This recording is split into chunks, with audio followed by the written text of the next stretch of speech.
Hi everyone. Basically at the last meetup there was a few people that were here and they said, oh SEO is dead, I'm not getting any traffic from SEO, etc, etc. So I decided to just do a quick little presentation about why SEO is not dead, you're just doing it wrong. A little bit about me, I've got about 7 years experience in SEO and online marketing.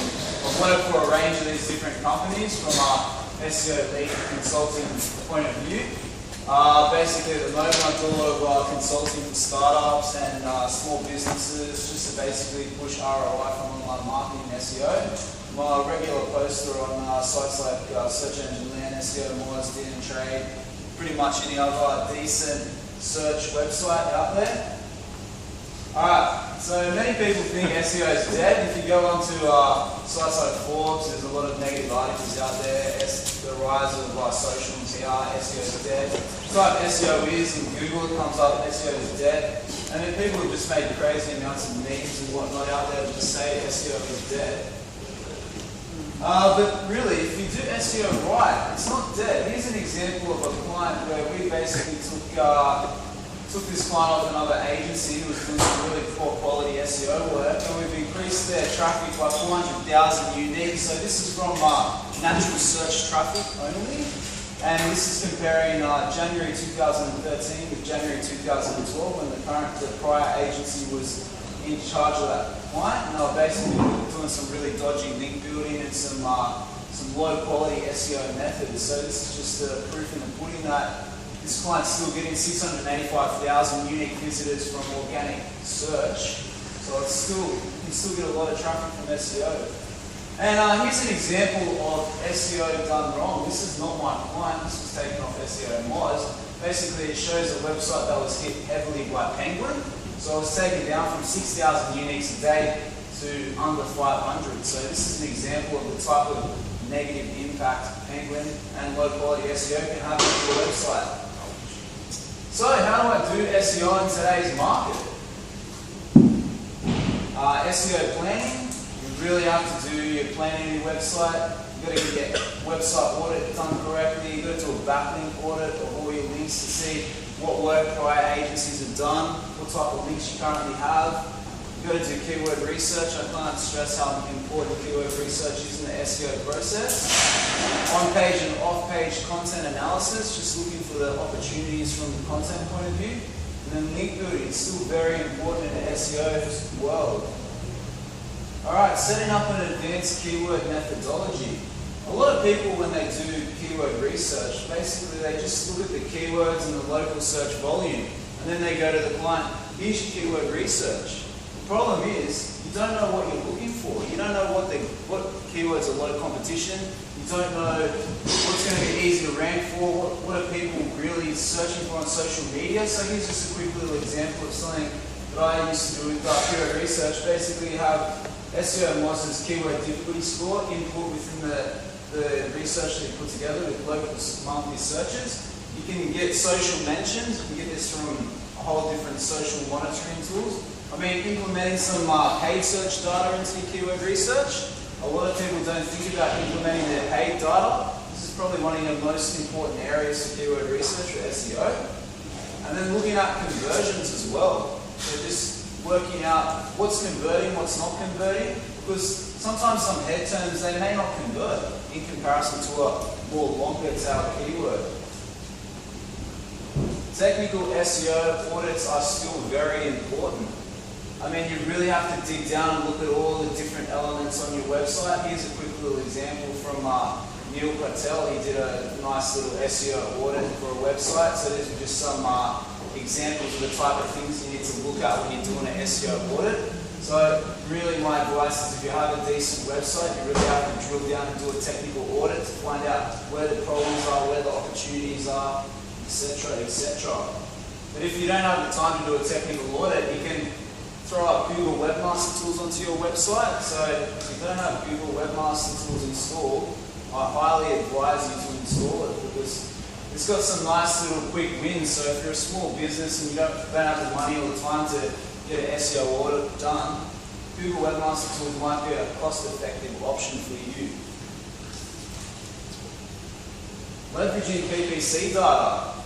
I mean, as I said earlier with the keyword research, if you're running PPC campaigns and you're running SEO, try and get some of that data for your SEO keyword research, and also just for looking at what's converting, what's driving traffic, because it's one of the best areas. And with all the non-provided keyword segment with Google, it's probably one of your best areas moving forward. And I'll post the presentation up onto the Meetup group. I've got a nice little link in here with some ideas of how you can use PPC data for your SEO. Alright, link building. A lot of people make the mistake with just building thousands and thousands of low quality links.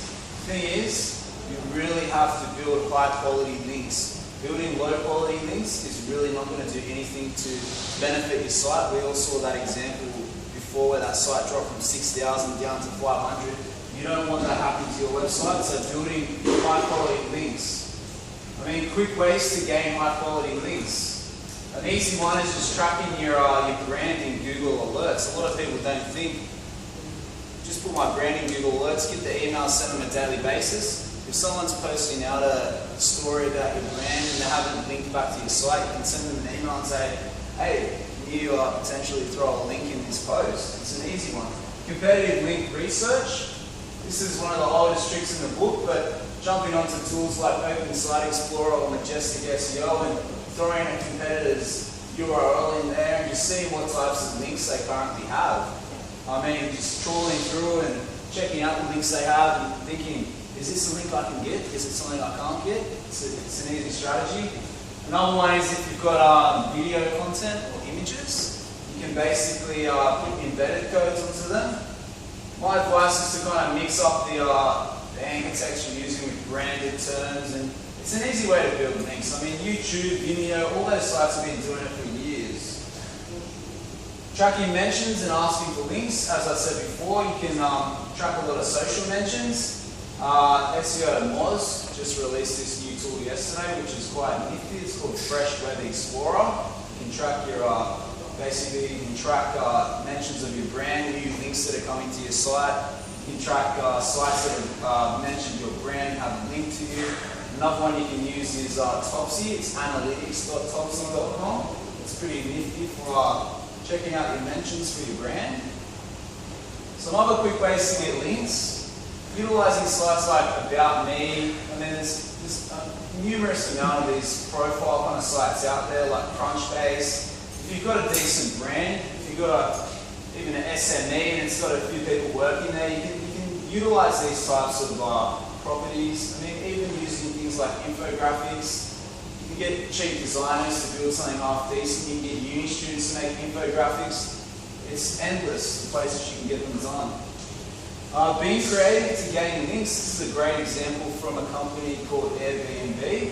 Basically, instead of releasing their boring old annual report, what they did was they made a HTML5 annual report, and as you can see, it got about 100 root domains linking to it, just because it was cool and it was innovative. So just thinking a bit outside the box, not just putting out the same company PDF, mixing it up. So definitely check out this link when I send the presentation around. Make content people want to read and link to and share. This is another big one.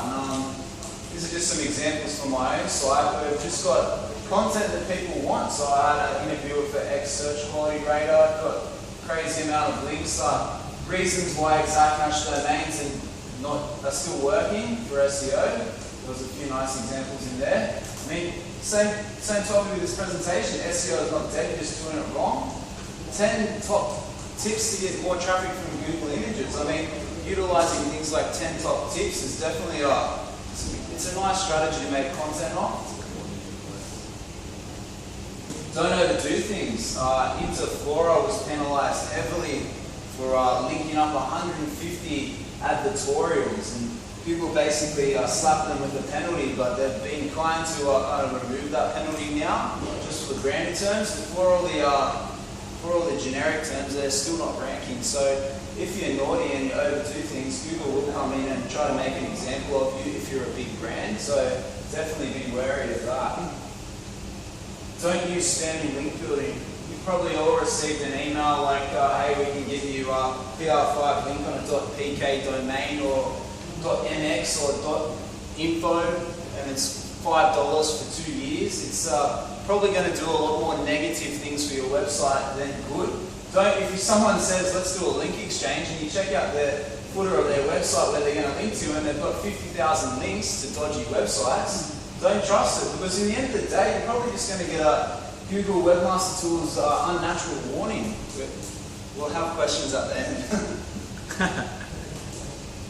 Setting up a content calendar. This is another nice little idea that it's quite easy to do, and even if you've got a small budget, basically just working out what days in the year you can build content off. So Valentine's Day, you can build content out of that. Don't put it like into Flora, but Christmas, Easter holidays, talk like a pirate day.